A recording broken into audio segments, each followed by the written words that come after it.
বিশ্বনবী দোয়া করতেন, আল্লাহুম্মা ইন্না নাউযু বিকা মিন আযাবিল কবর। আল্লাহ, আমি আপনার কাছে কবরের আযাব থেকে পানাহ চাই, কবরের আযাব থেকে বাঁচতে চাই। এই কবরের মধ্যে অনেক ফিতনা হবে, অনেক সুয়াল হবে। কবরে প্রশ্ন আছে না নাই? কথা বলেন। প্রথম প্রশ্ন জিজ্ঞেস করা হবে, মার রব্বুক, তোমার রব কে? বলেন, আমাদের রব কে? ওমা দীনুক, তোমার ধর্ম কি? বিশ্বনবীর চেহারা দেখিয়ে বলা হবে, তারিফু মান হাযার রাজুল, এই লোকটারে চিনো? আমরা কি বলবো? আমরা চিনি, উনি আমাদের প্রিয় রাসূল মুহাম্মদুর রাসূলুল্লাহ সাল্লাল্লাহু আলাইহি ওয়াসাল্লাম। এরপরে জিজ্ঞেস করা হবে, এগুলো কোত্থেকে শিখলা? আমরা বলবো কোরআন থেকে। ফায়ুফসাহু লাহু কবরুহু ৭০ যিরাআন।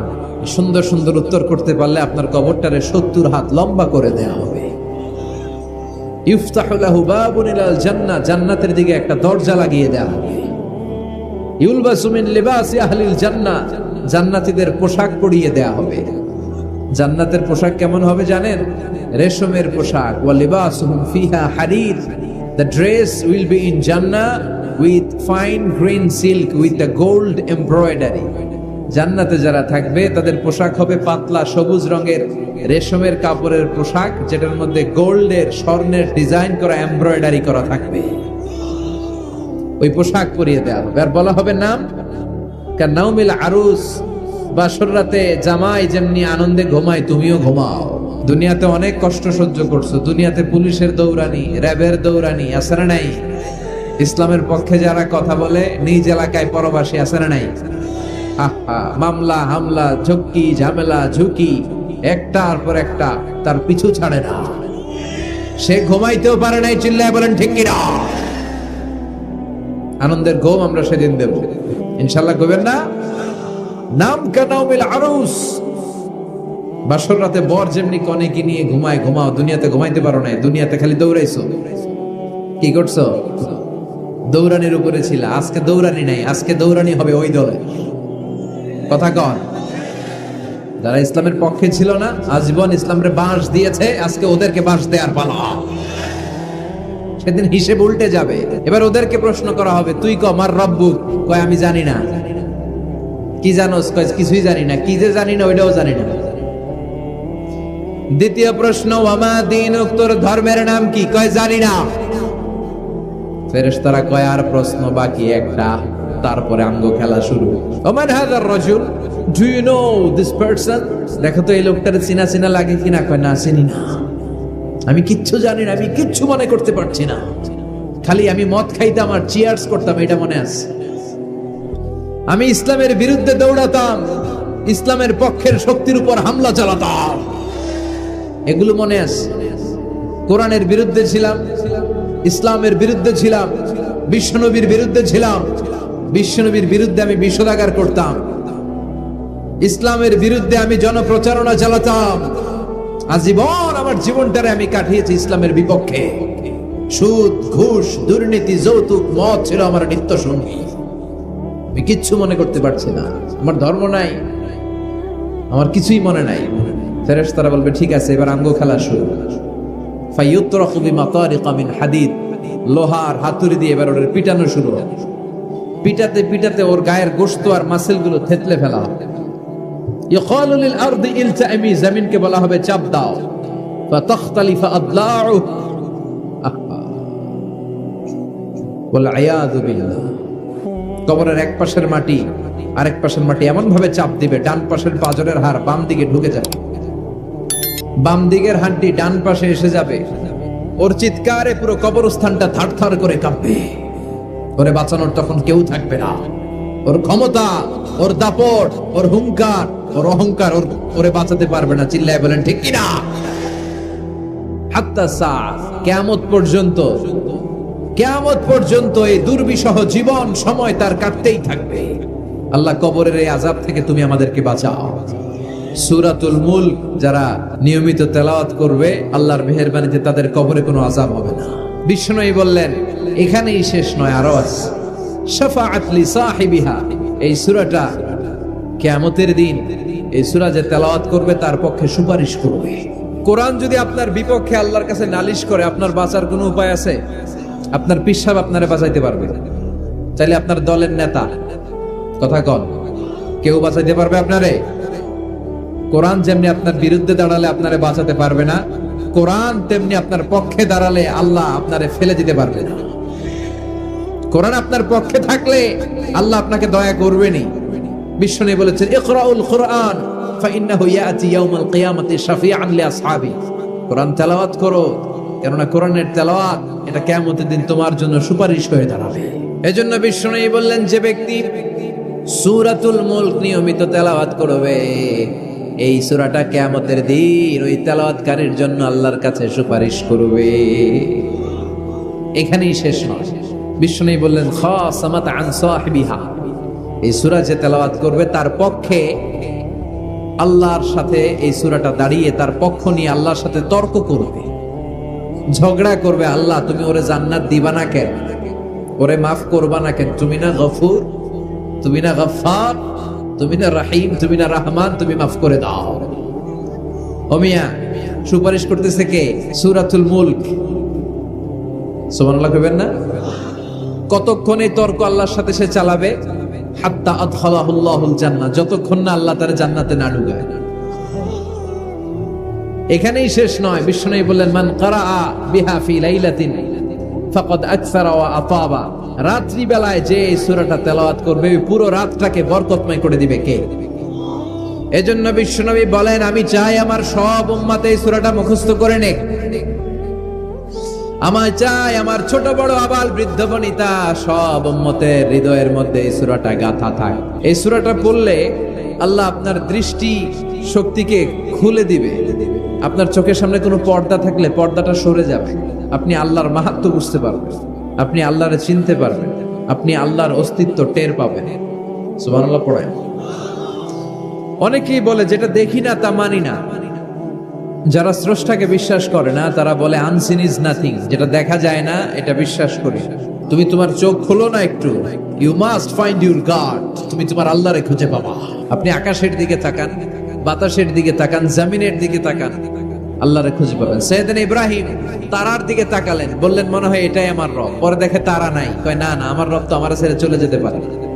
সাইয়েদনা ইব্রাহিম চাঁদ দেখলেন, পূর্ণিমার চাঁদ দেখে ভাবলেন তাইলে এটা তো তারার চেয়েও বড়, মনে হয় এটা আমার রব। পরে দেখলেন চাঁদও নাই, সাইয়েদনা ইব্রাহিম কয় আমিও আপনার লগে নাই।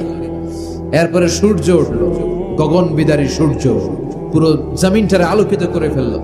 উনি বললেন হাদা আকবার, সূর্য অনেক বড়, তাহলে এটা আমার রব।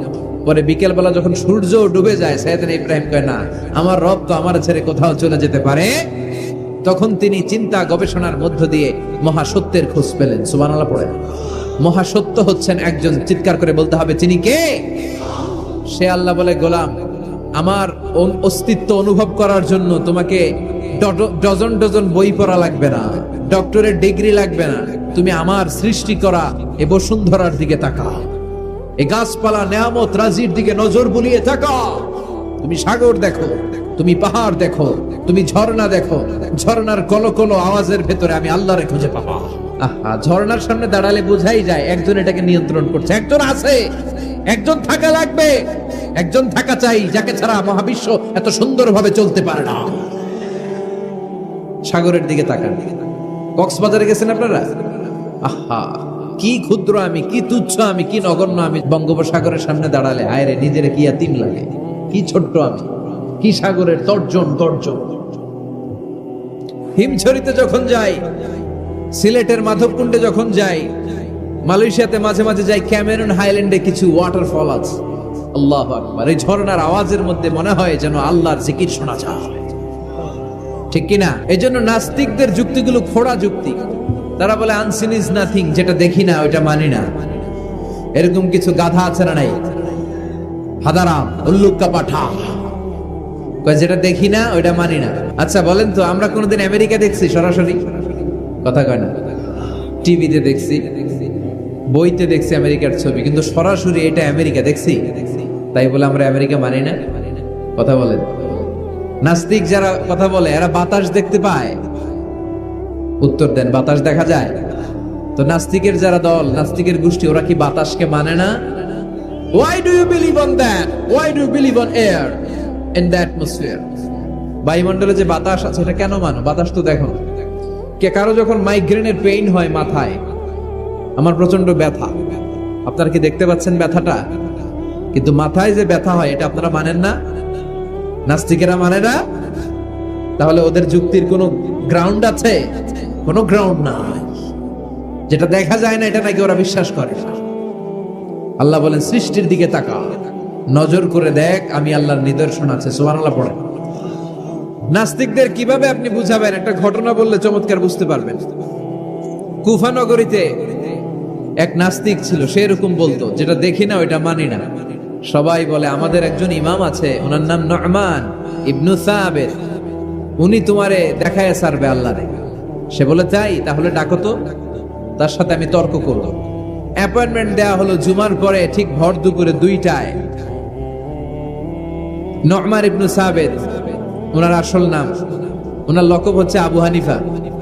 ইমাম আবু হানিফারে ছিলেন না? ইমাম আল আযম। উনি আল্লাহর পক্ষে নাস্তিকের সাথে লড়বেন, আর নাস্তিক আল্লাহর বিপক্ষে লড়বেন। সময় দেয়া হয়েছে জুমার সালাতের পর ভর দুপুরে 2টা।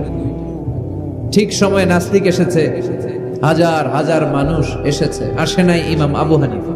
নাস্তিক তো রেগে মেগে আগুন, আমার সময় দিয়ে উনি আসে নাই কেন, আসে না কেন? আধা ঘন্টা, 1 ঘন্টা, 1.5 ঘন্টা চলে যায়, আসে না। প্রায় 2 ঘন্টা পরে ইমাম আবু হানিফা দৌড়ে দৌড়ে আসলেন। নাস্তিক বলে আপনার তো সময়ের কোনো জ্ঞানই নাই, আপনার সাথে কোনো তর্ক চলবে না।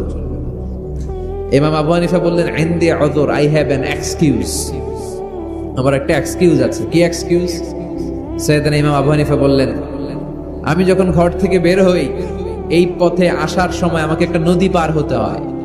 কি পার হতে হয়? আজকে যে দেখি নদীর সামনে কোনো নৌকা নাই, মানুষ নাই, কেউ নাই, কেউ নাই। হঠাৎ দেখলাম নদীর পাশে বিশাল একটা বড় গাছ, গাছটা এমনি এমনি 2 ভাগ হয়ে গেল। গাছ থেকে এমনি এমনি কাঠ আর তক্তা বের হয়ে গেল, তক্তাগুলো এমনি এমনি জোড়া লেগে নৌকা হয়ে গেল। ওই নৌকা এমনি এমনি নদীর মাঝখানে এসে পড়লো, আর আমি উঠে বসলাম। মাঝি ছাড়া, লগি বৈঠা ছাড়া নৌকা আমারে এক টান মেরে নদীর ওপার নিয়ে গেল। এই কাজগুলো হতে হতে 2 ঘন্টা লেগে গেছে। কয় ঘন্টা? নাস্তিক কয় তবে ইমামের মাথা খারাপ। নাস্তিক কি বলে? তোদের ইমামের মাথায় সমস্যা। ইমাম আবু হানিফা বললেন, আপনি এই কথা বললেন কেন? আমার মাথা ঠিকই আছে, আপনি আমার গালি দেন কেন? নাস্তিক বলে এমনি এমনি গাছ ভেঙে 2 ভাগ হয় নাকি? এমনি এমনি করাত ছাড়া গাছ কেটে তক্তা বানানো যায় নাকি? এমনি এমনি মিস্ত্রি ছাড়া তক্তা লাগিয়ে নৌকা হয়? এমনি এমনি মাঝি ছাড়া নৌকা চলে নাকি? সাইয়েদনা ইমাম আবু হানিফা বললেন, এই তো আপনি লাইনে চলে আসছেন, এখন আপনারে বুঝাইতে খুব সুবিধা হবে। এমনি এমনি নৌকা হয় না, তক্তা হয় না, এমনি এমনি গাছ কেটে 2 ভাগ হয় না, তাহলে আকাশটা কেমন করে এমনি এমনি হলো? এই জমিনটা কেমন করে এমনি এমনি হলো? দ্বিপ্রহরের জলজলের সূর্যটা কেমন করে প্রতিদিন দিনক্ষণ টাইম ঠিক করে সকালে পূর্ব দিক থেকে উঠে পশ্চিম দিকে ডুবে যায়? কেমন করে আকাশ থেকে বৃষ্টি নামে এমনি এমনি? কেউ যদি এটা না করে এমনি এমনি কেমন করে পৃথিবী সৃষ্টি হয়? নাস্তিকের ঘুমন্ত বিবেক এবার জাগ্রত হয়েছে, এবার সে চোখ মেলে তাকিয়েছে। সেজন্য এই পৃথিবীতে এখন নতুন এসেছে, সে নতুন করে আবার পৃথিবী দেখতে লাগলো। তাই তো? সুবহানাল্লাহ কইবেন না? তাই তো? এমনি এমনি তো কিছু হতে পারে না। There should be someone who is controlling everything. একজনকে থাকাই লাগবে যিনি মহাবিশ্ব নিয়ন্ত্রণ করছে। চিল্লায় বলেন, যিনি কে? নাস্তিক অবাক, তাই তো, আসলেই তো আমি একটা বোকা, আসলে আমি হাদারাম, আমি তো এইভাবে কখনো ভাবি নাই। ও ইমাম, আপনাকে শুকরিয়া, আপনার হাত দেন, আপনার হাতে চুমু খাই, আপনার হাতে হাত রেখে আমি শাহাদা বাক্য পাঠ করতে চাই, আপনি আমারে পড়িয়ে দেন লা ইলাহা ইল্লাল্লাহ মুহাম্মাদুর রাসূলুল্লাহ। কালিমা পড়ে মুসলমান হয়ে গেলেন। আল্লাহু আকবার। এজন্য নাস্তিকদের সাথে ওয়াজাদিলহুম বিল্লাতি হিয়া আহসান, হিকমতের সাথে কথা বলতে হবে। প্রজ্ঞার সাথে যদি আপনি একটা ভ্যালিড গ্রাউন্ড উপস্থাপন করতে পারেন, নাস্তিকরা আপনার সামনে দাঁড়াতে পারবে না। চিল্লায় বলেন ঠিক কিনা? এই নাস্তিকদের জন্য অনেক দিক নির্দেশনা, ডোজ, মেডিসিন আল্লাহ সূরার ভেতরে দিয়েছেন। তাবারাকাল্লাযী বিয়াদিহিল মুলকু ওয়া হুয়া আলা কুল্লি শাইইন কাদির। সুবহান সেই সত্তা যার হাতে ক্ষমতা আর তিনি সব বিষয়ের উপরে ক্ষমতাবান। পড়েন সুবহানাল্লাহ। তাবারাকাল্লাযী, সুমহান সেই সত্তা, বিয়াদিহিল মুলকু, যার হাতে সব ক্ষমতা, ওয়া হুয়া, আর তিনি আলা কুল্লি শাইইন কাদির, সব বিষয়ে ক্ষমতাবান। তিনি কে? বিয়াদিহিল মুলকু, তার হাতে ক্ষমতা। চিল্লায় বলেন তো কার হাতে? নাকি আপনাদের হাতে? মাননীয় প্রধানমন্ত্রীর হাতে? আস্তে আস্তে যাও, তুমি তো পুরো মাইক নাড়ায় ফেলতেছো। ক্ষমতা কার হাতে? নাকি প্রধানমন্ত্রীর হাতে? র্যাবের প্রধানের হাতে? পুলিশ প্রধান ডোনাল্ড ট্রাম্পের হাতে? ভ্লাদিমির পুতিনের হাতে? নরেন্দ্র মোদীর হাতে? কার হাতে? জোরে বলেন। বিশ্বাস হয়? কিন্তু আমরা কিন্তু প্রায়শই বলি সকল ক্ষমতার উৎস জনগণ। এভাবে রাষ্ট্রীয়ভাবে কিছু কুফরি আমাদেরকে শিক্ষা দেওয়া হয়, চিল্লা এখন ঠিক কিনা? এটা রাষ্ট্রীয় কুফরি। সকল ক্ষমতার উৎস জনগণ নয়, সকল ক্ষমতার উৎস একজন। চিল্লায় বলেন তিনি কে? আপনি নিজের একটু নিজের জিজ্ঞেস করেন তো যে আপনার ক্যাপাসিটি কতটুকু? আমার ক্যাপাসিটি আসলে কতটুকু? আমি আসলে কদ্দূর করতে পারি? কদ্দূর ক্ষমতা আমার আছে? একটু জিজ্ঞেস করে দেখেন। ডায়রিয়া যাদের হয়, 5 বার 7 বার 10 বার যদি টয়লেটে যাওয়া লাগে, ওর চেহারার দিকে আর তাকানো যায়? নিজেকে দিয়ে ভাবেন, যেদিন আপনার পেট মোচড় দিয়ে ডায়রিয়া হয়েছে, 7 বার 8 বার ইমোটিল ট্যাবলেট খাওয়ার পরে, স্যালাইন খাওয়ার পরে ভালো হচ্ছে না, 10 বার 12 বার যেতে যেতে চেহারাটা সাদা হয়ে যাচ্ছে, গায়ে কোনো শক্তি নাই, এরপরে 3-4 জন কাঁধে করে টয়লেটে ঢুকায়, আছে না নাই? 10 বার 12 বার টয়লেটে গেলে আর কোনো শক্তি নাই, তখন ভয় লাগে, মনে হয় যে আমি আসলেই মরে যাবো, সবার কাছে বিদায় নেয়, আমারে মাফ করে দাও, আমি হয়তো বাঁচবো না। কত লিমিটেড পাওয়ার আমাদের, কত দুর্বল। 5 বার টয়লেটে গেলে চেহারার দিকে তাকানো যায় না, চেহারা বেশকি মেরে থাকে এমনি। সে নাকি ক্ষমতার মালিক। আল্লাহ বলেন ওয়া খুলিকাল ইনসানু দাঈফা, তোদেরকে আমি দুর্বল করে বানিয়েছি। শুধু আমরাই দুর্বল না, আমি দুর্বল, আমার বাপ দুর্বল, আমার দাদা দুর্বল, আমার 14 গোষ্ঠী দুর্বল। আমরা দুর্বলের ঘরের দুর্বল। সবল হচ্ছে একজন, তিনি কে? এজন্য সকল ক্ষমতার উৎস কোন দৃষ্টিতে, কোন যুক্তিতেই টিকে না যে সকল ক্ষমতার উৎস নাকি মানুষ। এই কথাটা যুক্তির আলোকে টিকে? সকল ক্ষমতার উৎস কে? কি ক্ষমতা আছে আমাদের? কোনো ক্ষমতাই নাই। কি দুর্বল আমরা। মশা কামড়াইলে মশারে ধরতে পারি না, মারতে পারি না, দৌড়। মশা ওইরা কই চলে যায় খুঁজেও পাই না। কুত্তা এম করে কামড়াইলে আমরা কুত্তারে কামড়াইতেও পারি না। কথা বলেন। অসহায় হয়ে তাকিয়ে থাকি। কি দুর্বল আমরা, কি দুর্বল। কোনো ক্ষমতা নাই। তুফান, ঝড়, জলোচ্ছ্বাস, ভূমিকম্প হলে টের পাওয়া যায় আমরা কত দুর্বল। বাগেরহাটে মনে ভূমিকম্প হয় না? হয়। মাঝে মাঝে মাঝরাতে 3টায় 4টায় ভূমিকম্প হয় না? লোকজন দৌড়, কেউ লুঙ্গি সহ দৌড়, কেউ লুঙ্গি থুইয়া দৌড়, কারণ আগে জান বাঁচাতে হবে, এটা ফরজ। কি বিপদে আমরা পড়ে যাই। দৌড়। দুধের বাচ্চাটা পড়ে থাকে, ওরে কোলে নিয়ে দৌড় দিব, নাকি স্ত্রীকে ডাকবো, নাকি ভাড়াটিয়াদেরকে উঠাবো, নাকি ছাদ থেকে নিজেই লাফ দেব? কি অসহায়, কি দুর্বল। ভূমিকম্প যখন শুরু হয় মানুষগুলো খালি দৌড়ায়, খোলা মাঠে যেতে চায়, বিল্ডিং টাওয়ার গুলো যেন গায়ের উপর থপাস করে না পড়ে বাঁচতে চায়। কি চায়? বাঁচতে চায়। যার বাঁচার জন্য লড়াই, ও নাকি ক্ষমতার মালিক। এটা বিশ্বাস করবে কেউ? কক্সবাজারে যখন তুফান শুরু হয়, জলোচ্ছ্বাস শুরু হয়, ওখানে একটা দ্বীপ আছে, পাহাড়ি দ্বীপ, নাম মহেশখালী। ওইখানে বৌদ্ধদের স্বর্ণ মন্দির আছে। সেখানে যখন তুফান 30 ফিট 40 ফুটের জলোচ্ছ্বাস হয়, এই বৌদ্ধ মন্দিরের বৌদ্ধগুলো নিচে নেমে জিকির করা শুরু করে দেয় আল্লাহ। কার জিকির করে? কারণ ওরা খুব ভালো করেই জানে যে গৌতম বুদ্ধ আমাদের বাঁচাতে পারে না, বাঁচাতে পারে একজন। চিল্লায় বলেন যিনি কে? এই জন্য বিপদে পড়লে টের পাওয়া যায় যে আমরা কত দুর্বল। আমি গত পরশু ঢাকা থেকে এসেছি, আমার প্রোগ্রাম ছিল সাতক্ষীরায়। ঢাকা থেকে যশোর নভোয়ারে করে এসেছি। তো সেখানে যারা বিমানবালারা থাকে তারা কেমন যেন প্যান্ট ট্যান্ট স্যুট টুট পরে আসে, নিজেদেরকে সাজিয়ে গুছিয়ে। এই বিমানবালাগুলো লিপস্টিক মেখে নিজেকে মেকআপ করে প্রদর্শন করে, কারণ তাদের সৌন্দর্যটাই হচ্ছে এখানে আসল জিনিস। সৌন্দর্য না থাকলে এদেরকে এয়ার হোস্টেস বানায় না। আমরা সিটে বসলাম, ইনস্ট্রাকশন দিল বিমানটা এখন টেক অফ করবে। ইন দ্য মিন টাইম এই মেয়েটা মাইক্রোফোন হাতে নিয়ে বলতে আরম্ভ করলো, ভদ্র মহিলা এবং ভদ্র মহোদয়গণ, আপনারা আপনাদের সিট বেল্ট গুলো বেঁধে নিন। এখনই আমাদের উড়োজাহাজটি শাহজালাল আন্তর্জাতিক বিমানবন্দর থেকে 14,000 ফিট উপর দিয়ে যশোর বিমানবন্দরে উদ্দেশ্যে ছুটবে। আল্লাহু আকবার, আল্লাহু আকবার, আল্লাহু আকবার। তো আমি ঘাড় ঘুরে তাকাইলাম, কি রে আল্লাহু আকবার পরে কেনা?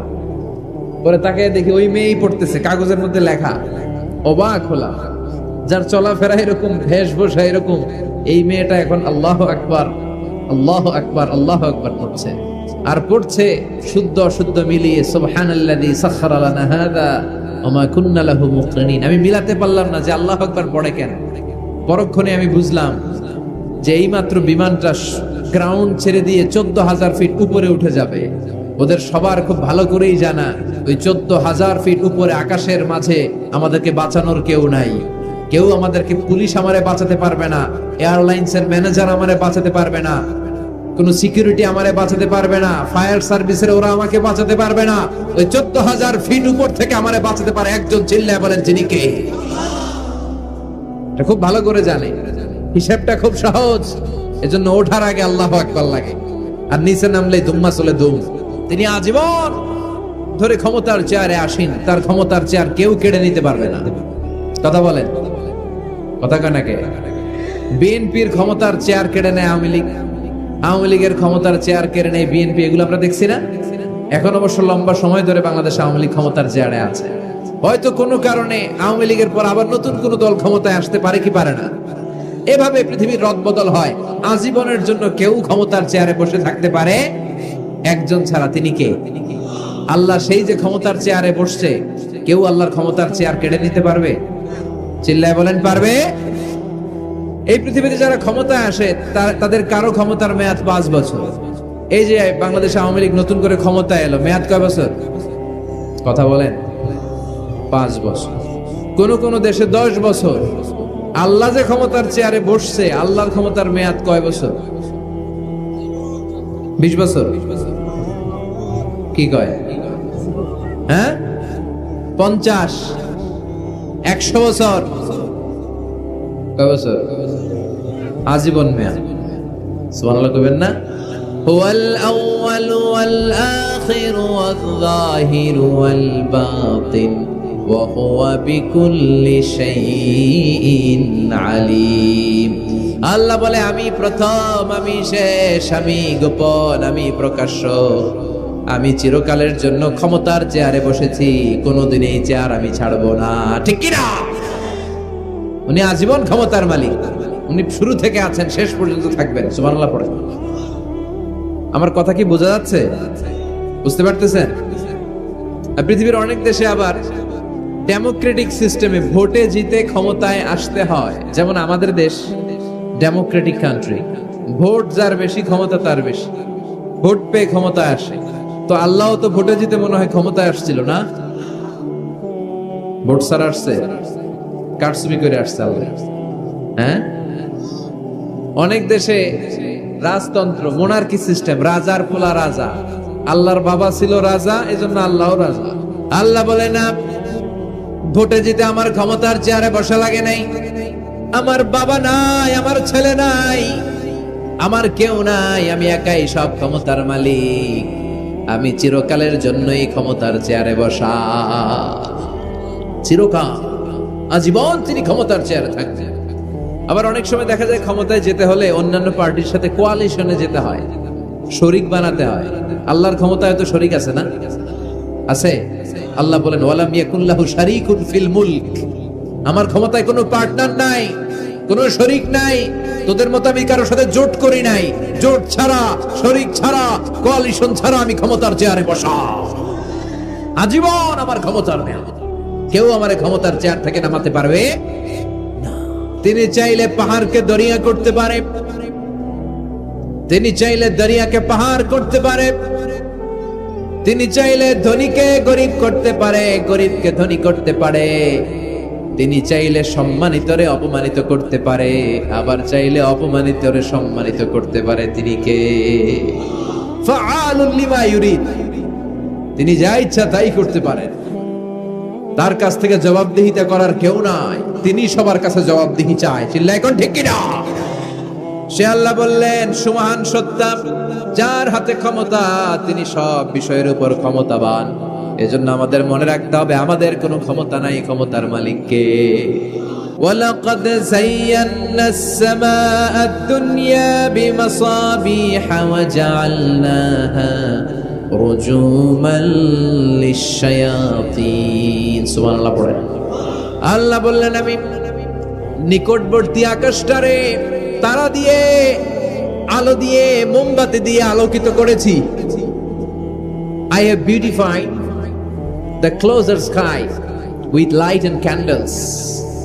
আমি তারা দিয়ে নিচের আকাশটাকে সুশোভিত করেছি। তারা দিয়ে আমাদের আকাশটারে, মহাশূন্যটারে সুশোভিত করেছে কে? তারা চিনেন? চিনেন না? খালি আকাশের দিকে রাতে তাকালে কি দেখা যায়? তারা। রাতের বেলা তারার বেলা। এখন তো লাইটিং ফাইটিং এর যুগ, তারা চেনা যায় না। আগের লোকেরা তারা না দেখে কিছু করতে পারতো না। আগের মুরব্বীরা তারা দেখলেই বুঝতো কয়টা বাজে, ঘড়ি লাগতো না। আগের নাবিকেরা তারা দেখে তারা রাত কয়টা বাজে নির্ধারণ করে ফেলতো। সুবহানাল্লাহ পড়েন। কত ধরনের তারা আছে। শুক তারা নাম শুনছেন? ধ্রুব তারা শুনেছেন? সপ্তর্ষি মণ্ডল একটা আছে, অনেকে তারা চিনে না। কোটি কোটি কোটি কোটি 7টা তারা একসাথে দেখবেন, এটার বলে সপ্তর্ষি মণ্ডল। আল্লাহ বলে, এই তারা দিয়ে আমি আকাশটারে সুশোভিত করেছি। এই তারাগুলো কিন্তু প্রথম আকাশে না, এই তারাগুলো প্রথম আকাশের মহাশূন্যে অবস্থিত। আমরা খালি চোখে যা দেখি এটা আকাশ নয়, এটা মহাশূন্য। এটা কি? বাগেরহাটের ভাইরা উত্তর করেন, এটা কি? এই মহাশূন্যের অনেক অনেক অনেক অনেক অনেক উপরে আকাশ। ওই আকাশ যে কত উপরে এটা নাসার বিজ্ঞানীরাও জানে না। শুরুতে আমরা দেখতে পাই প্রথম আকাশের মহাশূন্য, এর অনেক উপরে প্রথম আকাশ। তারপরে শুরু হয় দ্বিতীয় আকাশের মহাশূন্য, তার অনেক উপরে দ্বিতীয় আকাশ।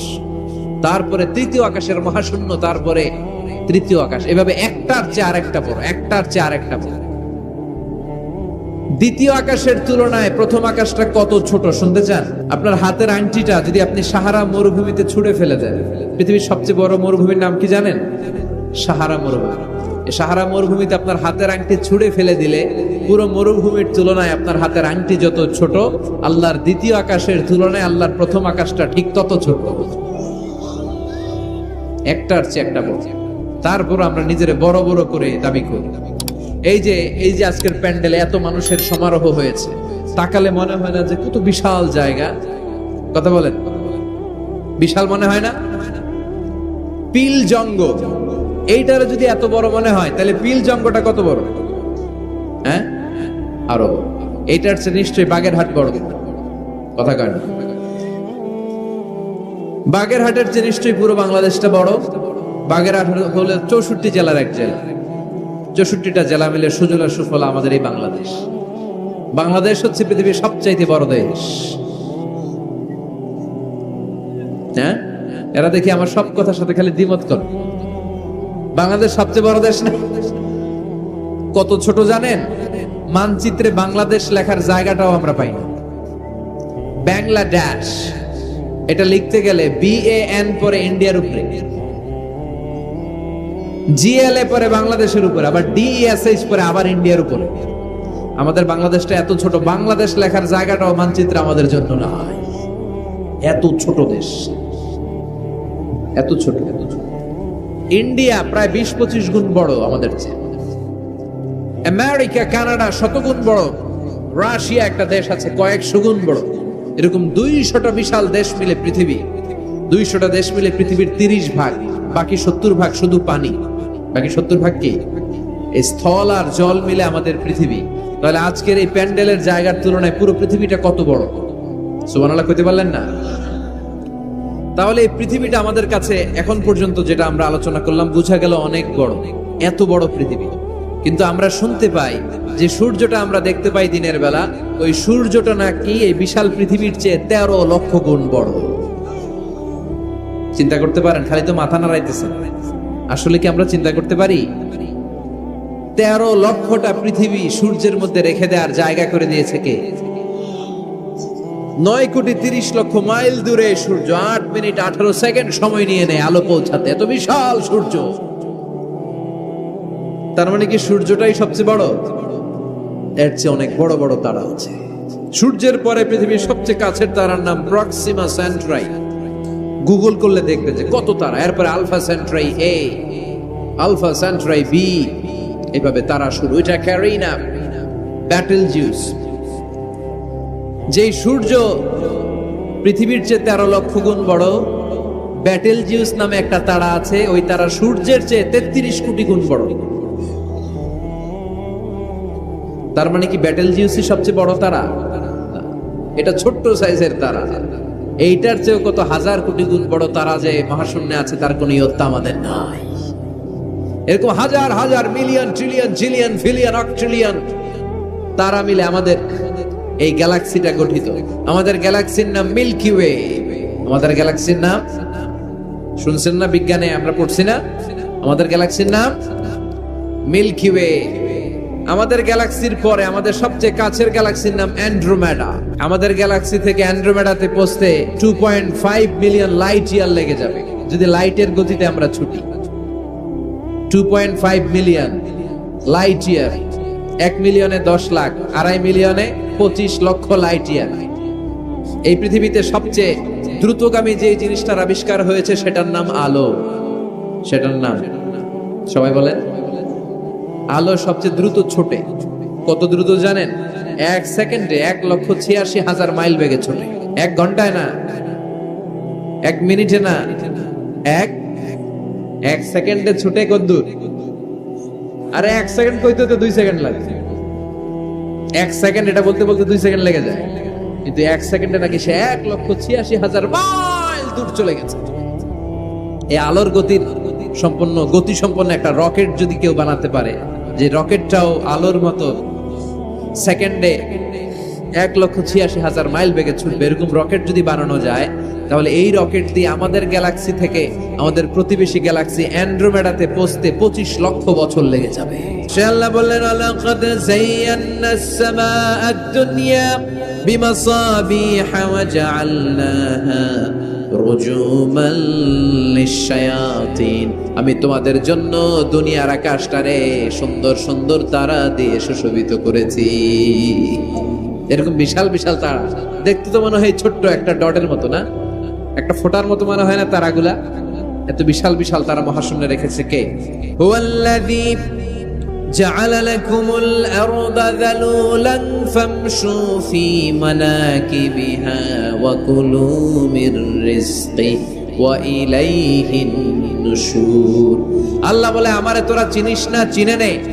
আমি হলাম এমন সত্তা, আমি তোমাদের জন্য জমিনটারে সমতল বানিয়ে দিয়েছি, তাই যেখানে মন চায় তোমরা সুন্দর করে হেঁটে হেঁটে যেতে পারো। তার মানে এই নয় যেখানে খুশি সেখানে যাবা, শেষকালে আমার দিকে ফিরে আসতে হবে, ঠিক কি না? মিনহা খালাকনাকুম ওয়া ফিহা নুঈদুকুম ওয়া মিনহা নুখরিজুকুম তারাতান উখরা। মাটি থেকে বানালাম, মাটির কবরে পাঠালাম, আবার মাটির কবর থেকে আমাদেরকে উঠাইয়া দিবে কে? আল্লাহ বললেন যালুলান, আমি জমিনকে বানিয়েছি সমতল। আরেক আয়াতে বললেন হুয়াল্লাযী জাআলা লাকুমুল আরদা ফিরাশা, আমি জমিনকে বানিয়েছি বিছানা। সমান সমান না হলে আজকের প্যান্ডেলে এত সুন্দর করে আপনারা বসতে পারতেন? কথা বলেন না। প্যান্ডেলের এদিকে উঁচা, এদিকে নিচা, এদিকে খাড়া, এদিকে তেড়া, এদিকে গর্ত, এদিকে ভাঙ্গা, এরকম হইলে আজকে প্যান্ডেলটা সমান হইতো? এই সমান করে দিছে কে? আমরা যখন বিমানে চড়ি, বিমানের জানলা দিয়ে নিচে তাকালে দেখা যায় আল্লাহ কেমন মনে হয় যে সবুজ কার্পেট বিছাই দিছে। সুবহানাল্লাহ কইতে পারলেন না? আবার আল্লাহ বলে, সবুজ কার্পেট দেখে মনে করো না যে তোমরা বেঁচে গেলা। এই সবুজ কার্পেটের ভেতরে আগুন আছে না নাই? আমরা যে পৃথিবীর উপরে লাঙ্গল দিয়ে হাল চাষ করি, গাছ লাগাই, হেঁটে চলি, এই মাটিটার নিচে আগুন আছে। এই পৃথিবীর মাঝখানে আছে আগুন, জ্বলন্ত আগুন। আল্লাহ কোরআনে কসম কেটেছেন, বল বাহরিল মাসজুদ, ফুটন্ত টকবকে সাগরের পানির কসম। আমেরিকান নেভাল একাডেমির সায়েন্টিস্টরা তারা হিসাব মিলাতে পারে না। সাগরের পানি দেখি ঠান্ডা, কিন্তু আল্লাহ কয় ফুটন্ত টকবকে সাগরের পানির কসম। এই গরম আল্লাহ পাইলো কই? তারা ভাবলো নিশ্চয়ই ভিতরে গরম আছে, নাইলে গরম আসলো কোত্থেকে? দেখি তো কোরআনের কথা সত্য কিনা। তারা সব সময় কৌতূহলী। এই কৌতূহলই তাদেরকে মহাবিশ্বের সুপার পাওয়ারের আসনে আসীন করেছে। আমাদের কোনো কৌতূহল নাই, আমগো আছে ফতুয়াবাজি, খালি ফতুয়াবাজি, খালি গীবত। কেউ কারো ভালোটা দেখতে পারে না। একজন দাওয়াতি কাজ করতেছে, হকের কথা বুঝাচ্ছে, হাজার হাজার মানুষ তার স্পষ্ট ভাষা আর সহজ সাবলীল ব্যাখ্যার কারণে ইসলামের সৌন্দর্য খুঁজে পেয়েছে, কিন্তু তারেও ঠ্যাং ধরে নিচে নামাতে চায়। এটা বাংলাদেশ, এমন দেশটি কোথাও খুঁজে পাবে না কো তুমি। আহা, খালি ফতুয়াবাজি। একজন বলছিল বাংলাদেশের জাতীয় খেলা হাডুডু কেন? আরেকজন কয়ের কারণ বাংলাদেশে কেউ কারো ভালোটা সহ্য করতে পারে না। একটা উপরে উঠতে ছেলে সাইডটায় ধরে ঠ্যাং ধরে টেনে নামায়। এদেশে কেউ ভালো পথে হাঁটতে চাইলে, উপরে উঠতে চাইলে, কল্যাণের পথে আগাতে চাইলে তার বিরোধী শক্তিরা ওর ঠ্যাং ধরে নিচে নামাবে। কেউ কারো ভালোটা সহ্য করতে পারে। আর ফতুয়াবাজি, তুই কাফের, তুই মুনাফেক, তুই মুশরিক, তোর দাদা কাফের, তোর শ্বশুর কাফের, তোর বেয়াই কাফের।